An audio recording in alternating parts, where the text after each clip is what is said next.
Dear Basia, it is Friday night and I am babysitting for my god siblings. They're essentially like nieces and nephews, except I'm not actually related to them.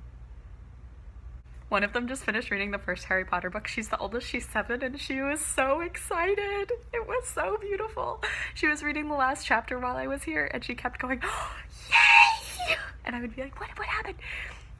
Harry got the stone! Oh my gosh, wait! What's his face is in Quirrell's body. Yeah, he's in Quirrell's body. That's right. That's right. Oh my gosh, that's so weird. It was the most beautiful thing I've seen all day. I tried to record this a minute ago, but I got really hung up trying to talk to Fernando about why I haven't read Unsuspecting Mage. And you know what, Fernando? I'm gonna read the damn book. It's just gonna take me a little while because it's so horrible. I read like 3 paragraphs and I have to stop because it's so bad. I asked Emmeline and Katie and then Twitter what I should vlog about, and 4 people, Emmeline, Katie, Andrea, Basia, all said I should vlog about holiday traditions. My family has a good number of these, being a Christian family who celebrates Christmas. So the biggest one in our family these days is the Christmas Eve party, which we started 10 years ago when we first had moved here. Essentially, it's a big party after our Christmas Eve service at church. We have a Christmas Eve service, and after that Christmas Eve service, we invite literally everybody at that service back to our house, where we have this giant potluck, lots of delicious food. That's a big one, and that's always really fun. The Christmas Eve service would itself also be another tradition. It's one of my favorites. It's really sweet. It's kind of short. Christmas cookies, my grandmother's sugar cookies, so that'd be my dad's mom, her recipe. Well, my dad's grandmother's recipe, actually. My dad's mom's mother-in-law's has the best cookie recipe ever, and we used to make sugar cookies like every year in Christmas shapes, and it was super fun. We don't do as much Christmas cookie making anymore.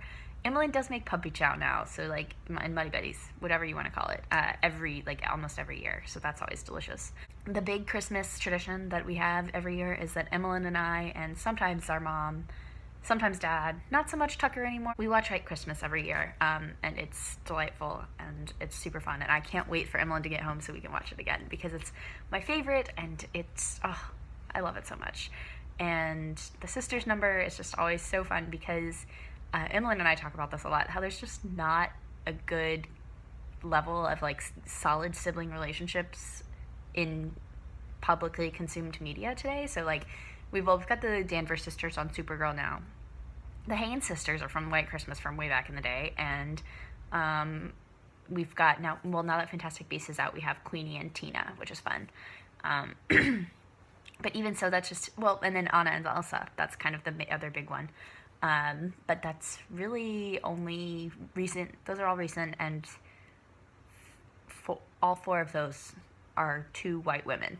There are other people's siblings too. Part of this I'm realizing is also because I don't watch like family sitcom-y sorts of things. So like Modern Family and Blackish and Fresh Off the Boat, those are shows that I don't really watch because I mostly watch crime shows.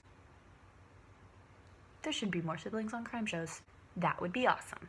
Get home soon, and Emmeline will get home, I think, next Friday. That's soon. That's wonderful. Other than that, the one that I'm going to tell you about is hilarious because it's not, I don't know if I've ever told you about Russian tea. Russian tea is not Russian. It's not Russian, and it's not tea, exactly. It's like pineapple juice and tang and a lot of spices in hot water, and you heat it up. Actually, there might be some tea in it now that I think about it, but it's not much. It's just a really like tangy, it's almost cidery, but without the cider. Actually, I should make this for you sometime because it's kind of like cider, but without the apple juice, which means you could probably have it. Things to consider. That's, my grandmother always makes it. My mom's mom, not my dad's mom. My mom's mom always makes it, and I don't know why it's called Russian tea, and I don't know why it's called tea. I certainly don't know why it's called Russian. My mom's mom is from like small town Georgia, like not Russia.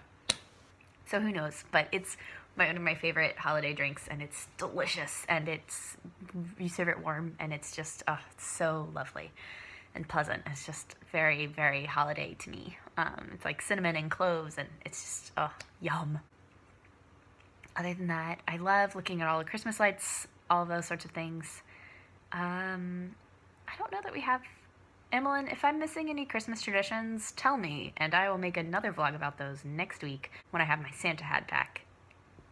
I was gonna wear it tonight for this, but I left it upstairs when I was playing with the kids, and then they're all asleep now, so I don't want to go get it. So I'll just get it back some other time. It's fine. Thank you for your vlog with Fernando. I was going to talk about book to movie adaptations, but you pretty much covered it, really. I mean, Fernando, I'm with you. The Twilight movies were awful. The fifth one, because they did Breaking Dawn twice in 2 parts. Miserable movie. Awful. I can't believe I sat through that. Like, why did I watch that? It was just so bad. Basia, obviously I'm with you on both the 2005 Pride and Prejudice and Howl's Moving Castle. You know those are 2 of my favorite book to movie adaptations. I can't think of any offhand that I would like to mention. Lord of the Rings, again, agreed with you and Fernando. Fabulous movies. Wonderful job. I think Lord of the Rings, except for that one detail they do with Faramir that annoys me every time, I think they did a really great job of, like with Howl's Moving Castle, like they really did a great job of capturing the spirit of the books in the movies, even though they're not exactly the same. I think that's it. Happy Christmas season to those of you who celebrate Christmas like I do, and to the rest of you, happy holidays and happy winter season-y time. It's my grandmother's birthday today, so happy birthday to my grandmother. I called her today. She didn't pick up. I felt sad. I think that's it. I'm gonna turn this off, get myself some water before I start coughing again, edit it, try to stick it up on the internet while I'm here where there's better internet than there is at my house. Sorry, parents. Hope you're doing well. I know this week has been kind of miserable for both of us, at least work-wise. In the meantime, have a wonderful weekend. I will see you on Sunday. Those of you not in the know, Basia and I are working on a super secret project. It's not that super secret anymore. We're writing a novel. Sort of. Once we actually work on it. This is what we're going to start doing on Sunday. Well, start is a relative term. We've already started working on it. We're going to work together in the same physical space on it over brunch on Sunday, which should be lovely. I love having brunch, and I love having brunch with Basia. So, Basia, I will see you on Sunday. The rest of you, thank you for watching this scatterbrained attempt to talk about Christmas. Oh, I'll show you the Christmas tree. It's right in front of me. I didn't want to film because then the lights got all weird, and also I didn't really feel like moving from my spot on the couch, which is really comfortable. So here I am. Shout out to Katie and Emmeline, who told me to vlog about them. Katie finished grad school this week, and she graduates tomorrow, and my sister can walk again without crutches. Woo! Basia, I will see you on Sunday, and then hopefully again on Monday. Can't wait to see more of that vlog action with you and Fernando, because it's hilarious. To the rest of you, if you have any questions for me, feel free to let me know. I was thinking about talking about book to movie adaptations, but clearly I can't think of any, so if you want my opinion on the 2005 Pride and Prejudice, I will gladly give you a video essay about it next week. Although I think next week I'll drag Hannah in because we're going to go see Star Wars. Have a fabulous weekend, and I will see you on Sunday.